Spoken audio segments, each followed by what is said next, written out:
February 27, 1943. Night. Telemark County, Norway.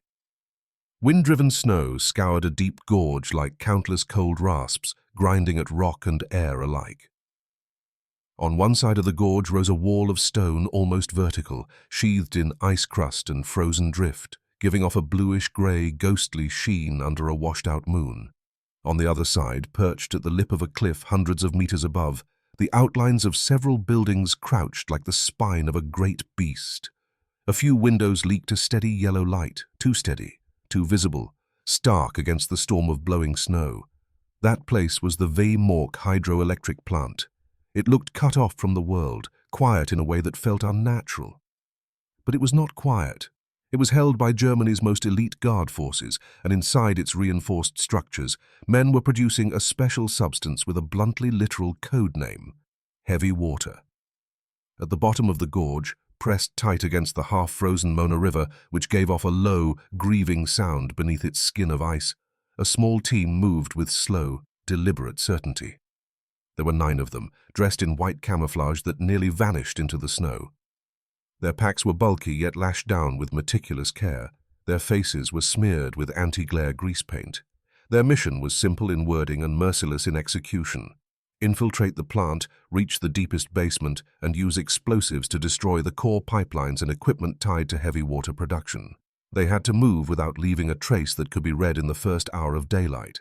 They had to get in, place charges with speed and correctness, and get out before the plant's alarms and guard routines could close around them. In a gorge like this, a single shout or a single flash of light could turn a covert raid into a trap with no exit. Ahead of them was not a road, but a choice. 3 of them. 3 routes into the plant's heart, and each asked the same cold question: what kind of admission price were they willing to pay for this infiltration? The first route lay upstream. A sturdy suspension bridge stood there, the only conventional passage connecting the outside world to the plant's main entrance. At the bridgehead sat a concrete pillbox with a machine gun and an alarm system built for certainty. A searchlight swept the deck and gorge walls on a fixed schedule. The guard force was largest here. To choose it meant a frontal assault or an elaborate deception so complex it would have to succeed perfectly at the worst possible place to fail. The second route ran up the steep slope beside the plant. It was laced with mines, barbed wire, and booby traps, and a German patrol moved through it at regular intervals. Above, watchtowers along the perimeter wall had a clear field of view. To choose it meant cutting a path through a mined slope in darkness, then threading every movement between patrols with near-perfect timing, where a single mistake did not merely wound, but announced your presence. The third route was under their feet. By following the Mona upstream along a winter riverbed that never fully sealed with ice, they could reach the deepest point of the gorge directly beneath the plant. From there, they faced what looked like an absolute barrier.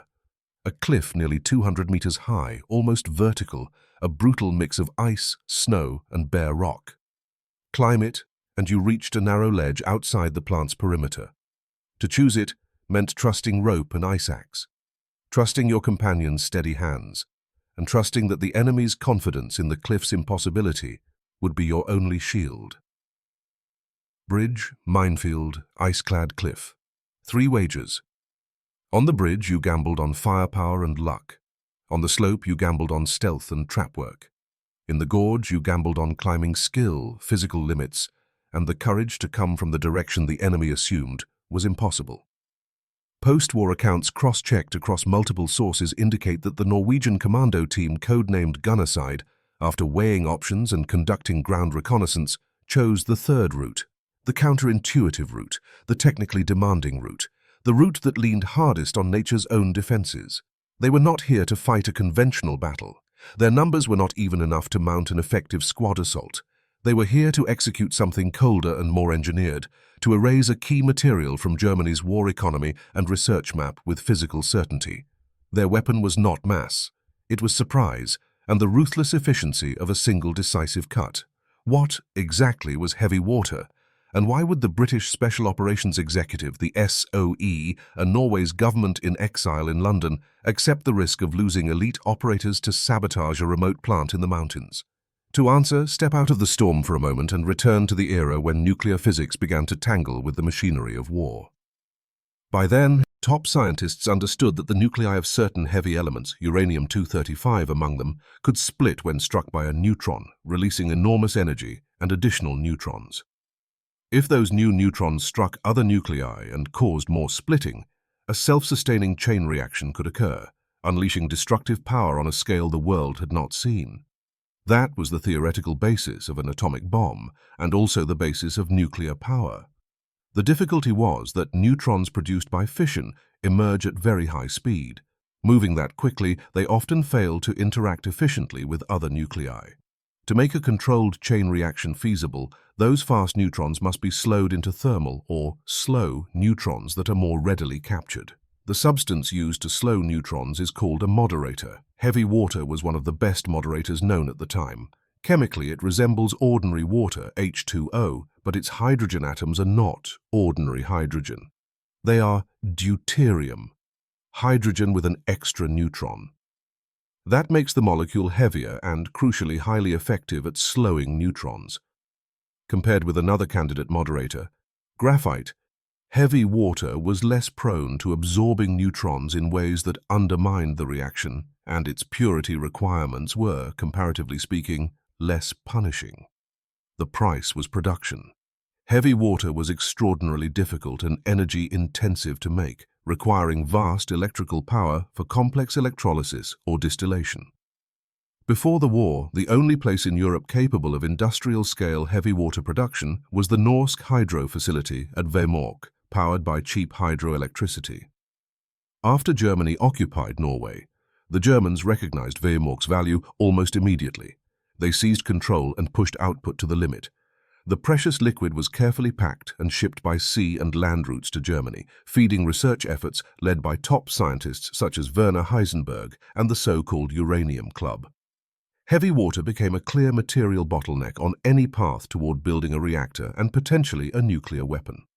For Allied planners, that possibility mattered, even if it was uncertain, and even if it could not be proved with laboratory-level certainty from intelligence reports.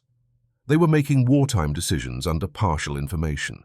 If heavy water enabled a reactor, it could enable a new source of fissile material and accelerate research momentum.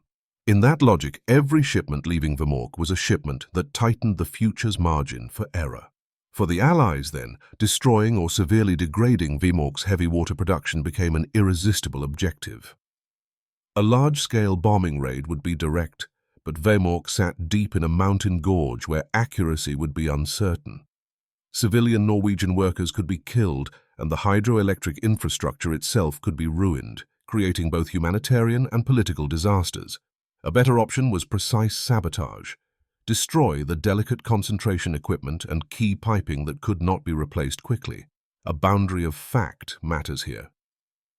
Later scholarship shows Germany failed to build a nuclear weapon for multiple systemic reasons: inconsistent prioritization and resources at the top of the Nazi regime, disagreement and competition over technical pathways, including heavy water and graphite-moderated approaches, the damage inflicted by Allied bombing on industry and research, the exhaustion of manpower and material late in the war, and, within that wider system, repeated disruptions to the heavy water supply line, including sabotage and transport losses. In that sense, no serious historian argues that a single operation alone determined the outcome. But wartime decision-makers did not have the luxury of hindsight. They saw a dangerous project with uncertain pace and a scarce material whose loss could slow it. In such a calculus, slowing mattered. So the order went out. The goal was not certainty, but a probabilistic advantage: make success slower, more expensive, and less likely to arrive before the war's end. Which meant the 9 men in the gorge carried more than explosives. They carried a mission that traded extreme personal risk for leverage in a vast strategic contest. They were not deciding the war. They were trying to shift one small counterweight on a future balance. Turning that abstract wager into something climbable and destroyable required stripping a potential legend down to checklists, blueprints, and training repetitions drilled into muscle memory. The first cornerstone was intelligence. Norway's resistance network, Milorg, had penetrated multiple layers of society, including engineers and technicians who worked at the plant or had worked there. Through invisible channels, detailed building plans, guard deployments, shift schedules, patrol routes, and even the models of certain locks were gathered piece by piece. They moved by clandestine radio and courier and ended up as precious files on SOE desks. The intelligence was not perfect, but it gave planners the ability to reduce uncertainty rather than merely hope. It also gave them something less glamorous and more essential: confidence that doors would be where the map said they were, that corridors would lead where memory expected, and that a man in a basement could find the correct pipes in minutes instead of wandering until a patrol arrived. On that foundation, the team trained in Britain, in the Scottish Highlands, in harsh cold resembling Telemark. They studied a scale model of the plant until they could navigate it by memory. Corridors, stairwells, doors, turns that would come at the wrong moment when adrenaline narrowed vision. Demolition specialists calculated charge weights and placement so the concentration workshop and heavy water storage could be destroyed without unnecessary collapse or fire. They rehearsed contingencies. A guard encountered, an alarm triggered, an escape route blocked. One principle was hammered in. Under pressure, the body falls back on rehearsed routine. The routine had to be correct. Equipment was prepared to match. Beyond standard climbing gear, explosives and weapons, they carried advanced short-delay fuses, reportedly running only seconds to a dozen seconds. That meant once charges were set, there would be no room for hesitation and no room for debate.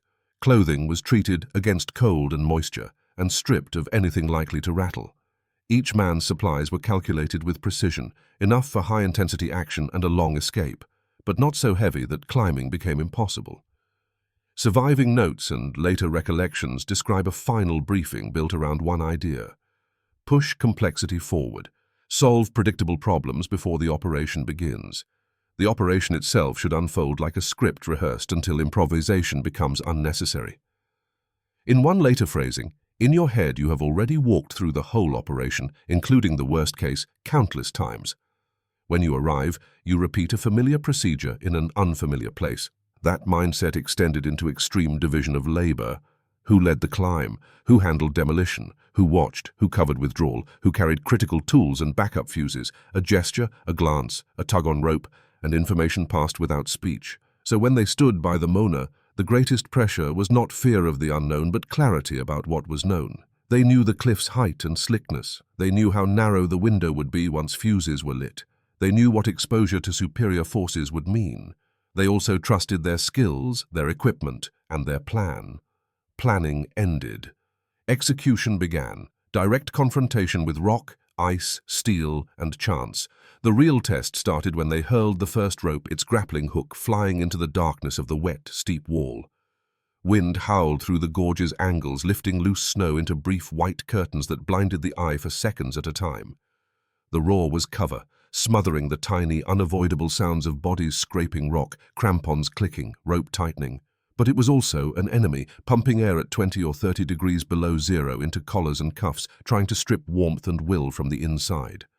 The climb was not exploration. It was a vertical march with a death clock attached. In fragments of later recollection, the first tens of meters were the hardest. The wall wore a slick skin of ice that had to be chipped carefully with an axe to find reliable purchase. Fingers went numb inside thick gloves, leaving the forearms and shoulders to haul the body upward.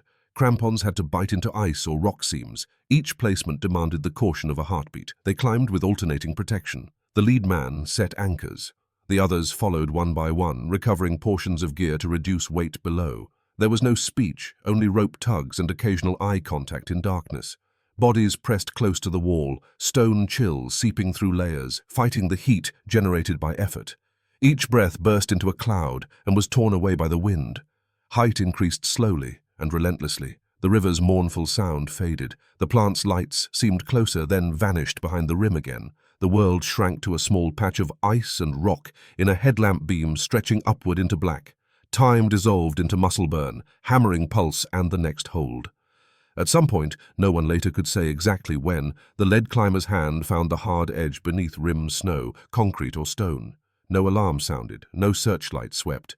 They eased themselves over the lip, rolled into a depression of snow, and vanished into cover. A rope went down, the others followed. All 9 reached the top. No one fell behind. No one suffered serious injury. Phase 1 was complete. They stood on a steep outer slope above the plant complex. Below lay the perimeter wall and buildings. Guided by memorized plans, they avoided major routes likely watched by sentries or wired with alarms, moving like ghosts through shadow. Snow swallowed footfalls. White camouflage did its work. The objective was clear: find a maintenance passage or secondary entry into the basement. They located a small steel door used for minor materials and maintenance access. The lock was not sophisticated, but it demanded patience and skill. Under cover from his teammates, the specialist leaned into the keyway, tools moving in the smallest controlled motions. Seconds later came a sound so soft it was almost imagined, a faint click. The door opened. Air spilled out, unlike the world outside. Machine oil, damp concrete, a faint acidic trace of chemicals, and the heavy, stale feel of underground space. The men slipped through and eased the door shut behind them, sealing out wind and snow. The basement was not completely dark. Far down the wall, shielded safety lamps cast dim yellow light, barely sketching the outlines of enormous cylindrical tanks, thick pipe runs, valves, and instrument panels. A low, continuous industrial hum filled the air, proof the plant still operated. This was the inside of an industrial body, cold and orderly, dense with steel power. They did not switch on lights. They relied on memory and brief headlamp beams used only when necessary. Quietly and quickly they moved toward the target zone. On concrete, their steps made almost no echo. Breathing was kept slow and small. Every sense sharpened for anything beyond the machinery: a voice, a footstep, a door. Soon they found the objective: the heavy water concentration workshop and the adjacent storage area. Large electrolysis cells stood in rows, pipes ran between them like arteries, special storage tanks gleamed coldly in shadow. The demolition men went to work. Explosive blocks came out of packs. According to pre-calculated placement and charge, they were fixed at support points, key junctions, and at the bases of storage vessels. The motions were steady and fast, without wasted movement. In the quiet, each small sound felt magnified, a strap adjusted, a block pressed into place, the faint scrape of gloved hands on concrete. Their timing was measured in minutes. Accounts emphasize how rapidly they worked, roughly 10 minutes from arrival at the target area to the moment they were ready to light the fuses. Speed was not bravado. It was a practical requirement, because every extra minute underground increased the chance that a guard changed a routine, or that a worker came down the stairs, or that some minor mechanical noise drew attention. Last came the fuses. Short delay fuses were inserted carefully. Connections were checked, then checked again. The man responsible for initiation scanned his teammates. Each returned the same confirmation: ready. A hiss, sharp and urgent, not loud but unmistakable. The moment the fuse was lit, the sound cut through the basement with unnatural clarity, briefly pushing the machinery's hum into the background. It was a command without words, activating withdrawal in every body at once. No hesitation, no backward glance. They withdrew in the planned order, fast and controlled, back along the same route: the door, the shadows between buildings, the cliff edge. Descent demanded even more control than the climb. Too much speed, a slip, a swing into rock, any of it could kill. Rope slid through gloved hands. Bodies pushed off the wall in short, repeated checks to keep the drop stable. All of them understood what that hissing meant. A second hand was running above them. When the last man's boots finally hit the hard snow of the gorge floor again, a deep, heavy boom sounded from behind the cliff 200 meters overhead. It was not the ear-splitting crack of an open-air blast. The mountain and the building muffled it, but they felt a short jolt of vibration in the ground. Then came steel twisting, concrete breaking, glass shattering, and then wind swallowed it all, and the gorge returned to something like its previous normal. The explosion, the hinge of the plan, had happened. The sabotage objective had been physically achieved. But for the 9 men at the gorge floor, the boom was not relief. It was the starting pistol for a harsher ordeal: pursuit and survival. Alarms would now be screaming.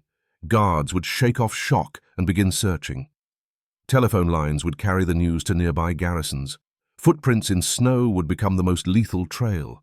The defense system would be activated within minutes. Plant guards would lock down exits and comb the complex. Nearby camps would be alerted. Patrols would be scattered through forest and mountain. Main roads and even faint trails toward the Swedish border would soon be blocked and searched. Their escape route was not back the way they came. It ran northeast, deeper into Telemark's harsh, high plateau, more remote and emptier of people. There were no prepared paths, only rolling hills, snow-buried frozen lakes, dense spruce woods, and weather that could change without warning. Their ultimate objective was to cross hundreds of kilometers and reach neutral Sweden. It was their only way out. Their plan assumed that the terrain itself would be both their shelter and their punishment. The plateau offered concealment because it was vast and thinly populated, but it demanded competence in skiing, navigation, and cold weather survival. They carried what they could, and they rationed what they had because resupply was not a realistic option once the region went on alert. From this point on, the operation was no longer a test of technical daring and infiltration. It became a silent marathon against time, nature, and pursuit. The pursuers included enraged German forces behind them, local police or collaborators who might be mobilized, and reconnaissance aircraft that could appear overhead. But the most direct pursuer was the land itself. Cold that cut to bone, snow that swallowed legs, rapidly draining stamina, sudden blizzards, and the constant risk of losing direction in white wilderness. In later recollection, the first hours were the most tense and punishing. They had to put maximum distance between themselves and the gorge as fast as possible along a route designed for concealment. Moving through deep snow devoured energy. Lungs burned, cold air cut the throat. Before daylight, they needed a place to vanish for an entire day, and they needed it without walking into the paths the Germans would search first. Daylight was danger. Under a clear sky, a moving figure on snow is visible. Tracks in fresh powder point like arrows. Their method had to be hide by day, move by night. Before dawn, they found cover, an indentation under rock, a dense thicket, or a snow cave cut into deep drift. Then, for long hours, they crouched and endured, cold seeping inward, hunger chewing at the body, time thickening into something slow and sticky.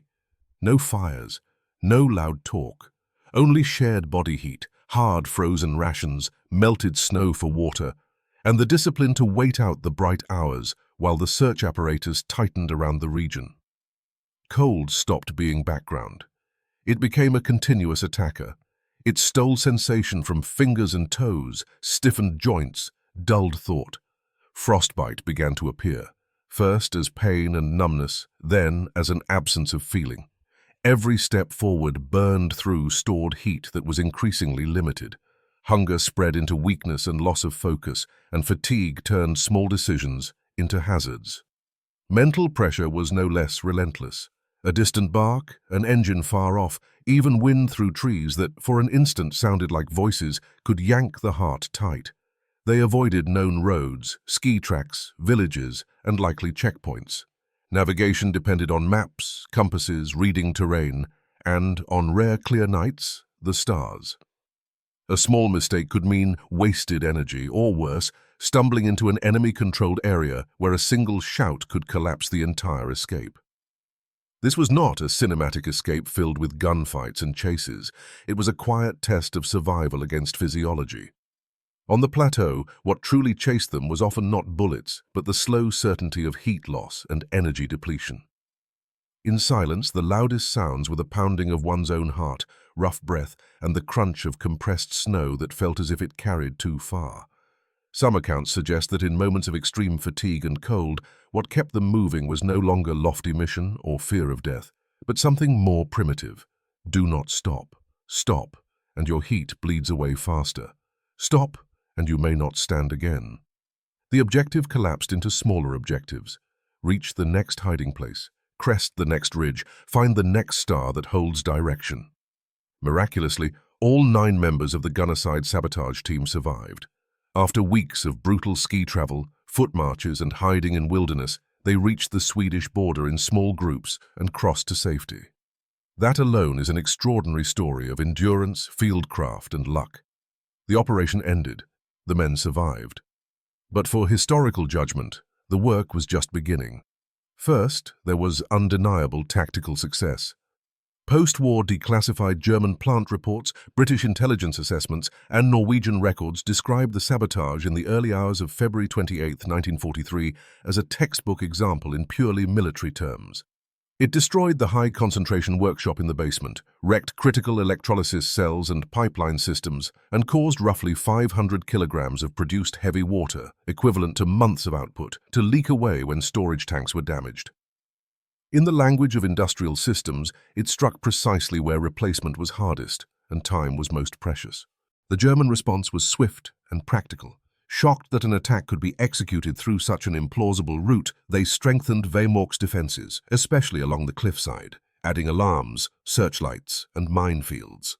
Repairs began immediately. German engineering capacity was not trivial. With heavy resources committed, the plant regained partial production within months. The supply chain, battered and fragile, had not been permanently severed.